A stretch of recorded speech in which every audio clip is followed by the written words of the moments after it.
Hello, thanks for joining us here on Goals to Go. I'm Vic Johnson. I'm here today with one of my idols, a true American icon. He's been described as the real-life Indiana Jones and the world's #1 goal achiever. I'm thrilled to introduce you today to John Goddard. Welcome, John, and thanks for joining us. It's good to be here. We really appreciate you. You know, here's just a short list of the more than 500 goals that John's accomplished in his lifetime. As a young 15-year-old, he created a list of 127. Here are some of them. To climb nearly every major mountain in the world, to go down every major river in the world. He's retraced the steps of Marco Polo to the Great Wall of China. He's dove the Great Barrier Reef in Australia, the coral reefs of Florida, and I could go on and on and on. But it's how he honestly earned the nickname the world's #1 goal achiever.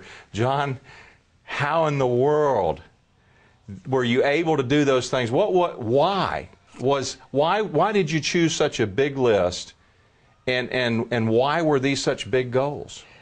I'd always been imbued with an idea of getting quality in life, not just settling for a humdrum existence, but to fulfill boyhood dreams and not end up with regrets, as so many people do. Why didn't I do more when I was young? I never wanted to have that attitude when I hit middle age.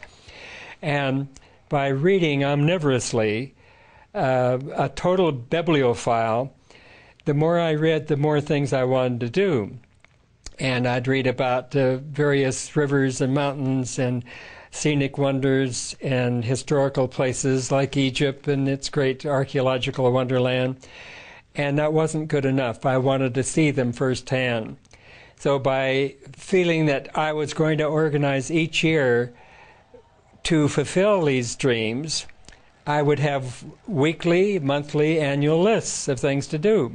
And some of them required a lot of money, so I worked extra hard to earn the money and fulfill these ideas and keep going right to my dying day. And that first list was 127. That's right. And of that 127, I think you've completed 111. About 111. And then what, 400 or 500 other ones along the way. A total of 600 goals, and I've enjoyed doing 550 with an ideal that there's so much to see in life, so much to do, and unless you have a plan, unless you have organization and budget your time and finances, you'll never do them if you just wait for something to happen. You make things happen by having lists of goals, writing down the things that would most fulfill you, would make you a better person, maybe you may be better able to contribute to something above and beyond your own needs. And it's worked wonderfully that way. And I've explored some of the major rivers of the world, including Nile, Congo, Amazon, even the Colorado River. It took me 3 months to go the length of the Colorado, source to mouth. But each one was a lesson of discipline, of vast enjoyment, and by reading intimately about each subject I was exploring, I got so much more out of it. You know, John, how in the world could you have gotten all of that in one lifetime? I mean, is there some secret time management skill? You put your finger on it. It's managing time. You know, some of my busiest friends will tell me they don't have time to do many goals above and beyond making a living, paying the bills, raising kids. And I said, each one of us have 168 hours a week. And if we detail the use of each of those 168 hours, we invariably come up with 30 or 40 hours in which we can do goals. We can add another dimension to living by turning abstract fantasies into reality, by writing down each goal, picturing yourself doing it. We'll be right back. We're talking with the world's #1 goal achiever, John Goddard. We'll be back for more of his goal-achieving secrets after this short break.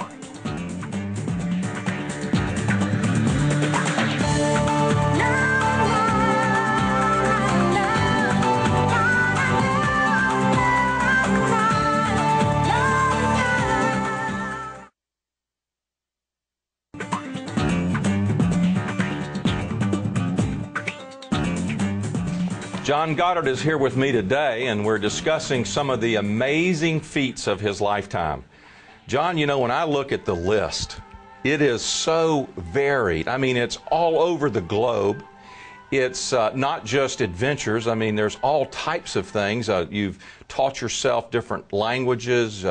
You know, there's just a myriad of things you've done. And, you know, I'm thinking, the 15-year-old kid, where did you get the idea even of doing these things? Where did all that motivation come from? Probably from vast reading. You know, in the 5th grade, I had a wonderful teacher, Mrs. Keenan, who, when she found I wanted to be an explorer, she says, well, explorers have to have a specialty. They have to know a lot about a lot of things. Why don't you go in the library? Well, I'd been in the library, picked out a few little kid books on nature and wildlife and all.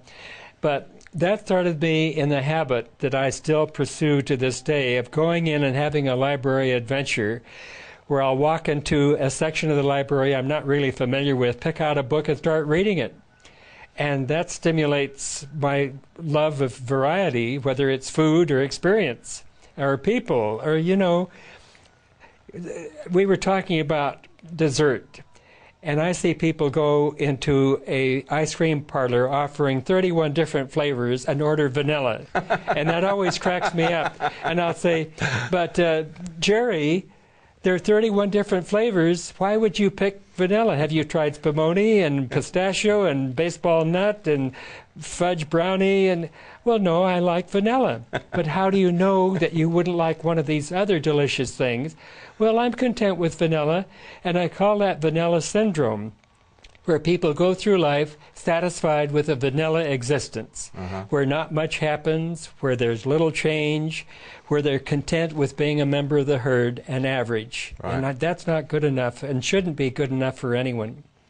Well, you know, when you say that, John, you have done something that, I mean, just a handful of the things would be a complete lifetime for a lot of people.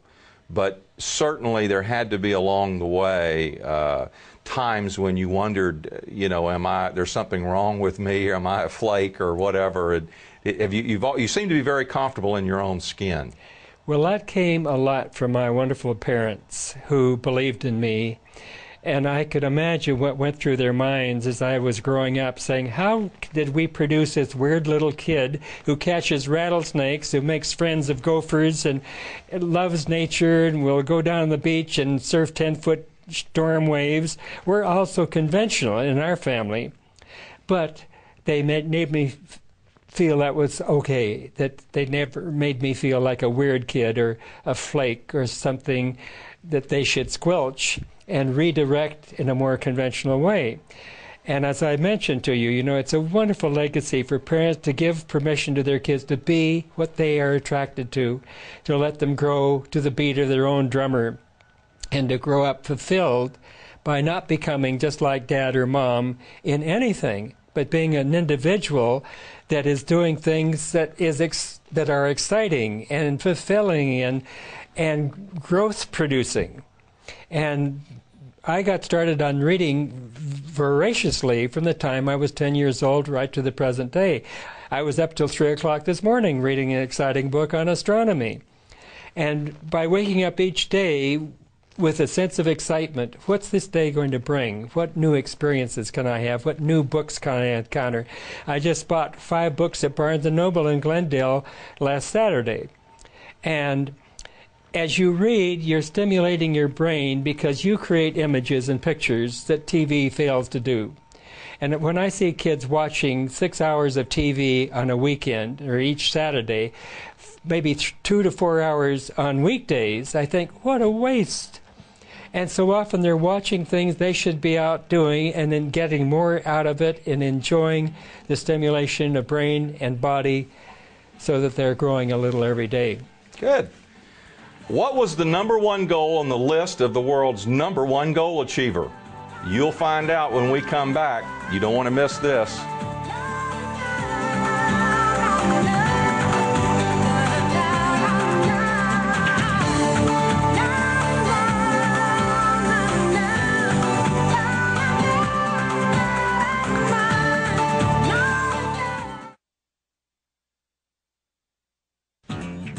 Welcome back to Goals to Go. I'm Vic Johnson. I'm here with the world's greatest goal achiever, John Goddard. And I've got a story, literally true, and it's something that everyone can learn about goal setting. And I want to set the stage, John. I want you to follow up here because this really impressed me when I read your book, The Survivor, the lessons for goal achievers. The number one goal on your list was to go down the Nile River, 4,000, I believe, 220 miles. No person had ever done that. That's right. And you're going to go down it in this little 15, 16-foot kayak. That was the number one goal on your list. You've taken and risked all your life savings. You went to the bank and you borrowed money. You've got 2 other explorers with you. You financed the whole trip. You're ready to go after your number one goal, and you decide to start on the Kagera River, and on the very first day you meet with disaster. Catastrophe. And I want you to describe that and then quickly and then what happened, because the lessons for goal achievers in that story are unbelievable. For one thing, as an explorer, I decided to concentrate on rivers because the people living along the banks of rivers all over the world are colorful and dynamic, whether it's the Wagenya of the Congo or the Tutsi of the Nile and its basin. And I tracked down the very beginning, the most distant watershed of the Nile, 10 small springs in Burundi, way down in Central Africa next to the Democratic country and Republic of Congo, formerly the Belgian Congo. And actually, technically, the head reservoir of the Nile is Lake Victoria, the second largest freshwater lake in the world, over twice the size of Switzerland. It's really an inland sea, it's so big. But I figured what supplied water to Lake Victoria is like pouring a glass of water into this glass, and the overflow really comes from this water. And it was technically unnecessary, really, because the Nile emanates from Lake Victoria, the Nile proper, or the Victoria Nile. But I thought if we could start down in Central Africa, we'd have a tremendous adventure in getting to Lake Victoria down the Kagera River. So with 3 kayaks holding 400 pounds of equipment, we pushed off. My 2 French companions from Paris, André Davy and Jean Laporte, they moved ahead while I filmed the departure, and then I jumped in my kayak and followed. But the river was so swift at that area downstream from where the springs had first started that it took me a while to catch up. But in the meantime, I had an angry bull hippo incensed that creatures had invaded his territory, and he started charging and coming after me. This last year, 209 Africans were killed by hippo, more than all the big game animals combined. So hippo are considered the most dangerous animal of Africa. Well, in our innocence, we thought of them as just big tubs of lard, clumsy and awkward and not too fast in the river or on land, but they are incredibly fast. And the charge of this hippo scared the living bejabbers out of me. And I speeded up thinking, well, I can pull away from him easily. He's built like an SUV, 3 tons, as long as my kayak. But in his one lunge forward, he splashed water on me. And boy, did that accelerate my charge. Anyway, I caught up my friends. We looked ahead, and here's a whole family of hippos strung out across the narrow Kagera. And we thought, this is disastrous. We couldn't stop. It's like a bowling ball heading for the pins. There's no way to stop when you're traveling at 8 knots and with only 12-foot tall green papyrus on both banks. How do you stop a little kayak with no keel, nothing but just this fragile, skittish kayak? But we aimed for a thin spot between the 2 closest hippo. We shot through, but downstream there was this, what looked like a green hedge. And it looked like we were heading right into it, which would have meant capsizing. But I pointed to the right channel, yelled back at my companions, take the right channel, where the river curved around, and I forged in between these 2 little islands overgrown with vines and vegetation. And the minute I hit through, thinking I could burst through to the other side, the kayak was caught by and snagged on roots. It tipped over the current and engulfed the boat, and I was swept on through upside down. And I couldn't get my heavy boots off. I couldn't pull my legs out of the ensnared baggage. the one heavy rifle we had was a 12-gauge shotgun, and it came bashing out of between the bags of my equipment, hit me right in the forehead, giving me a bloody comatose condition. And then I was caught in the turbulence beyond. It churned and mauled around over the rocks, and I was drowning, and I knew it. And somehow I survived. We couldn't find Andre because he had crashed on the rocks and going around. Gene had gotten through. But that was the beginning of the first day on our expedition. What's amazing about that, John, is all of us, when we start off on a big goal, almost always we have this huge obstacle, and it stops most of us. And you had your biggest obstacle, almost lost your life on that first day, and it was the beginning of your goal. And when we come back, I want you to tell us why you're glad that happened, because there's another part of the story. We're not done with the man the LA Times called the real-life Indiana Jones. So keep it here on TSTN. We'll be right back.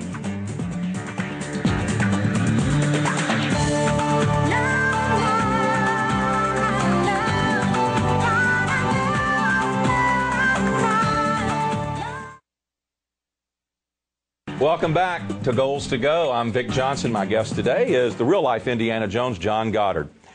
John, I left off the Kagura story there at a very important point, because now the very first day, going after the biggest goal of your life, you've dreamed it for years, you've risked everything you've had for it, and you meet with failure on the very first day, but that turns out that failure was pretty good, wasn't it? What happened? Well, at the time, it was one of the darkest days of my entire life, but in reconnoitering downstream and checking over the river just a few hundred yards ahead, there was a booby trap.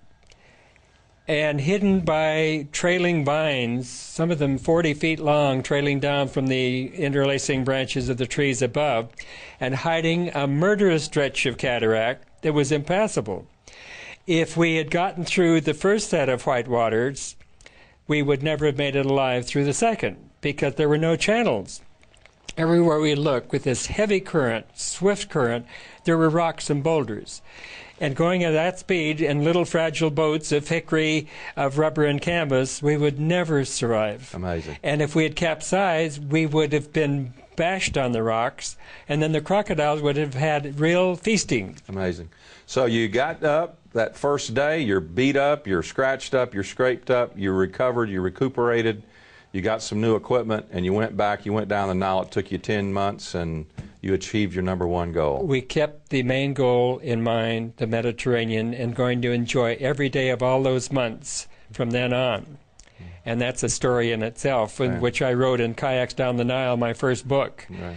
But goals make life so interesting, make you a more interesting person, and just gives you a whole lift. The spice of life is goal setting Sure. and achieving. Well, I know you've accomplished, I think, over 560 goals. What are some of the highlights to you? I mean, there's so many. I mean, any of them would be a highlight to me. What are some of the highlights? For example, climbing to the top of the great Leaning Tower of Pisa, the Eiffel Tower of Paris, the Great Wall of China, where I was again for the 3rd time recently, and learning to skydive, hang glide, rock climb, drive a race car, mush a dog team, scuba dive, and go to some of the great scenic wonders of the world, going through the Grand Canyon 6 times by rubber life raft, and in recent times, jet skiing, parasailing, hot air ballooning, sea kayaking, riding a killer whale in Hawaii.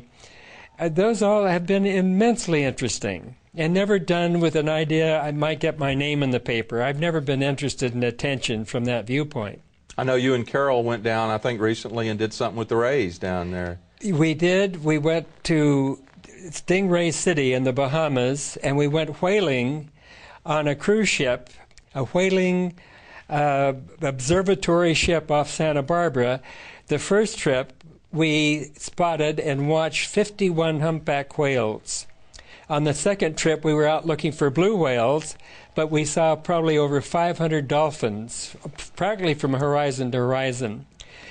And then recently, I did the canopy with Carol, where you are pulled up on a pulley to 100 feet above the ground level, and you swing from one tree to another at your own speed. You can go fast or slow by being attached to a cable with a protective helmet on, and that's a kick.